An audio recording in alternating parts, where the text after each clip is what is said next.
Vamos a mais um momento de umas pequenas reflexões que tem como tema: tudo o que fizeres aos irmãos, a mim o fazes.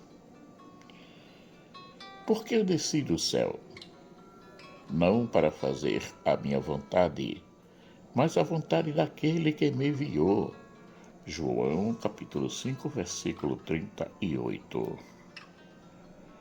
Jesus, em muitos momentos da sua vida, foi reprovado pelo seu modo de agir, que ia de encontro com os costumes da época, principalmente com os preceitos e normas vividas pelos judeus. E por esta causa, os judeus perseguiram a Jesus e procuravam matá-lo, porque fazia estas coisas no sábado. João capítulo 5, versículo 16. Os judeus consideravam Jesus um agitador que não seguia ao pé da letra o que eles ensinavam ao povo. Porém, Jesus um dia disse-lhes: não julgueis que vim abolir a lei ou os profetas. Não vim para os abolir, mas sim para levá-los à perfeição. Mateus capítulo 5, versículo 17. Pois é, ele não veio destruir o que já existia, mas veio dar uma nova roupagem naquilo que estava vivendo. Ele veio tirar o peso que os fariseus e doutores da lei colocavam sobre o povo, e no seu lugar colocar o amor, que é leve como uma brisa suave. E eis que passava o Senhor, como também um grande e forte vento que fendia os montes e quebrava as penhas diante do Senhor. Porém, o Senhor não estava no vento. E depois do vento, um terremoto. Também o Senhor não estava no terremoto. E depois do terremoto, um fogo. Porém, também o Senhor não estava no fogo. E depois do fogo, um murmúrio de uma brisa suave. 1 Reis, capítulo 19, versículos 11 e 12. Deus é amor, bondade, compaixão e misericórdia. Portanto, como nos disse Jesus, vinde a mim, todos que estáis cansados e oprimidos, e eu vos aliviarei. Tomai sobre vós o meu jugo, e aprendei de mim, que sou manso e humilde de coração, e encontrareis descanso para as vossas almas, porque o meu jugo é suave e o meu fardo é leve. Mateus capítulo 11, versículos 28 a 30. Logo, não devemos nos agitar e entrar em pânico quando alguma coisa não está indo conforme o que planejamos. Vamos confiar no Senhor, que tudo pode e que para Ele nada é impossível. Em Deus tudo tem o seu tempo para realizar-se. Jesus nos diz que a sua missão aqui entre nós é de realizar plenamente a vontade de Deus. Não procuro fazer a minha vontade, mas a vontade daquele que me enviou. João capítulo 5, versículo 30. E como ele procura fazer a vontade de Deus? Simples, muito simples, imitando o Pai, pois tudo aquilo que o Pai fazia, ele fazia também. Em verdade vos digo, o Filho não pode fazer nada por si mesmo, ele faz apenas o que vê o Pai fazer. O que o Pai faz, o Filho faz também. O Pai ama o Filho e lhe mostra tudo o que ele mesmo faz. João capítulo 5, versículos 19 e 20. Nesse relacionamento trinitário, o Filho abandona-se no Pai e deixa-se ser guiado por ele.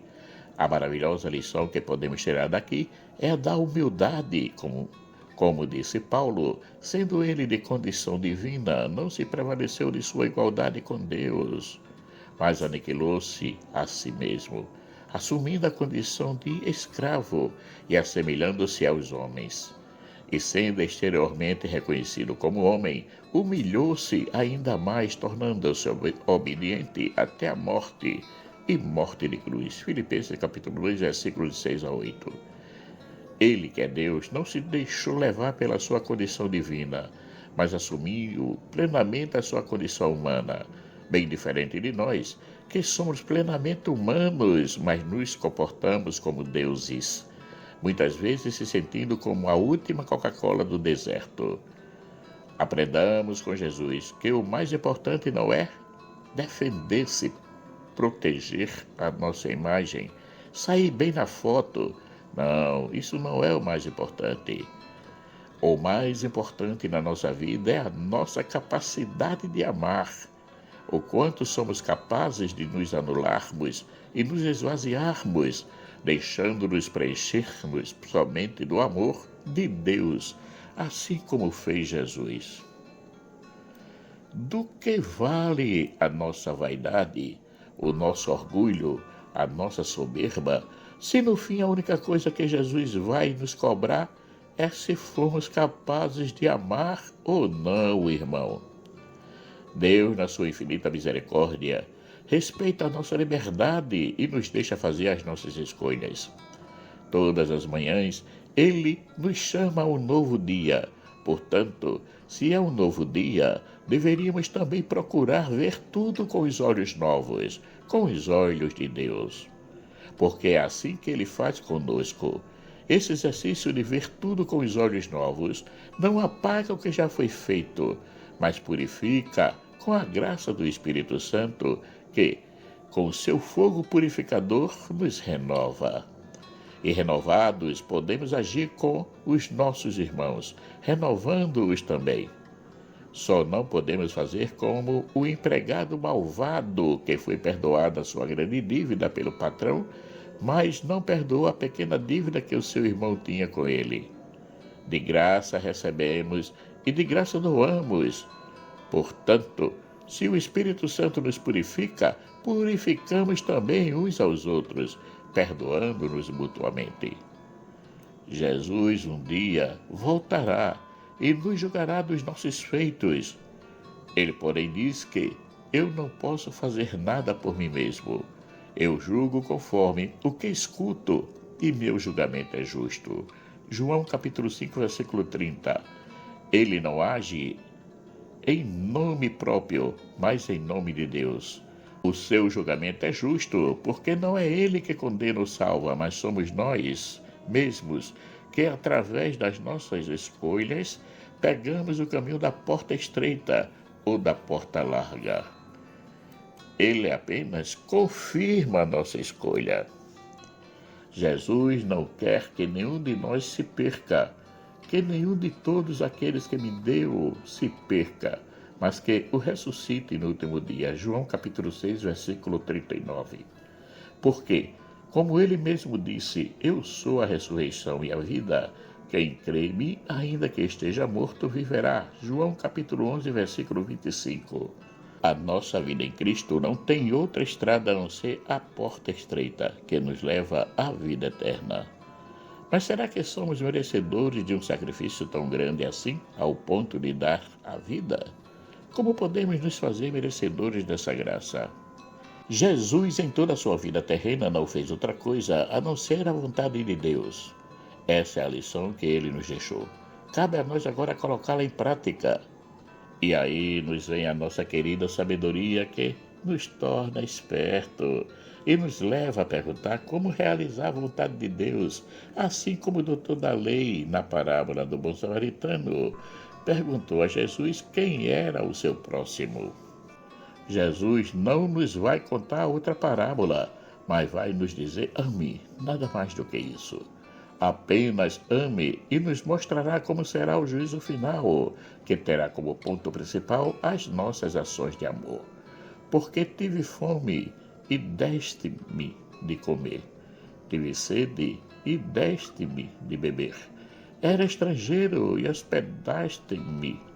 Estava nu e vestistes-me. Adoeci e visitastes-me. Estive na prisão e foste me ver. Então os justos lhe responderão, dizendo: Senhor, quando te vimos com fome, te demos de comer, ou com sede, e te demos de beber. E quando te vimos estrangeiro, e te hospedamos, ou nu, e te vestimos. E quando te vimos enfermos, ou na prisão, e fomos ver-te. Mateus capítulo 25, versículos 35 a 39. Interessante que Jesus em nenhum momento pergunta quantas missas assistimos, quantos terços rezamos, quantas novenas participamos, quantas pastorais assistimos. Tudo isso pode nos ajudar e fortalecer na caminhada, mas como nos diz Paulo, se falta o amor, não vale de nada todos esses esforços. Como somos ainda metidos a espertos, podemos ainda questionar Deus sobre o que devemos amar, a todos, a alguns, aos mais próximos.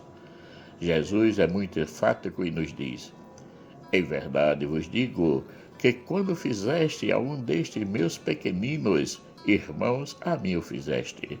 Mateus capítulo 25, versículo 40. Portanto, devemos amar a todos, porque todos nós somos pequeninos diante de Deus. Estamos sempre precisando da sua proteção e do seu amor. Mas cuidado, o contrário também é verdadeiro. Em verdade vos digo que, quando a um destes pequeninos não fizestes, não o fizeste a mim. Mateus capítulo 25, versículo 45. Logo, também se faltarmos com amor a qualquer pessoa, também estamos faltando com amor a Jesus. Viver o amor durante o dia não é tão difícil assim, basta estarmos atentos aos irmãos e às circunstâncias que nos são apresentadas. Tem gente que está precisando apenas de um sorriso, de um abraço, de um aperto de mão, de um toque. Outros que precisam mais de atenção, de serem escutados. Outros que precisam de algo mais robusto, como um pedaço de pão, um prato de arroz com feijão, uma roupa, um copo de água. Enfim, são muitas as oportunidades que temos para amar. Basta, como já foi dito, estarmos atentos ao irmão e às suas necessidades. Falando sobre essas oportunidades, lembro-me de uma experiência de um bispo que, ao encontrar-se com um morador de rua, foi ao seu encontro e lhe tocou no ombro. Esse morador de rua começou a chorar e o bispo lhe perguntou o porquê do choro e ele respondeu: Faz tanto tempo que alguém não me toca e nem me abraça. Pois é, não percamos as oportunidades para amar, que ninguém passe em vão ao nosso lado no momento presente da vida. Marcos Laurentino. Caríssimos e caríssimas, chegamos ao final de mais um momento de umas pequenas reflexões que teve como tema: tudo que fizeres aos irmãos, a mim o fazes.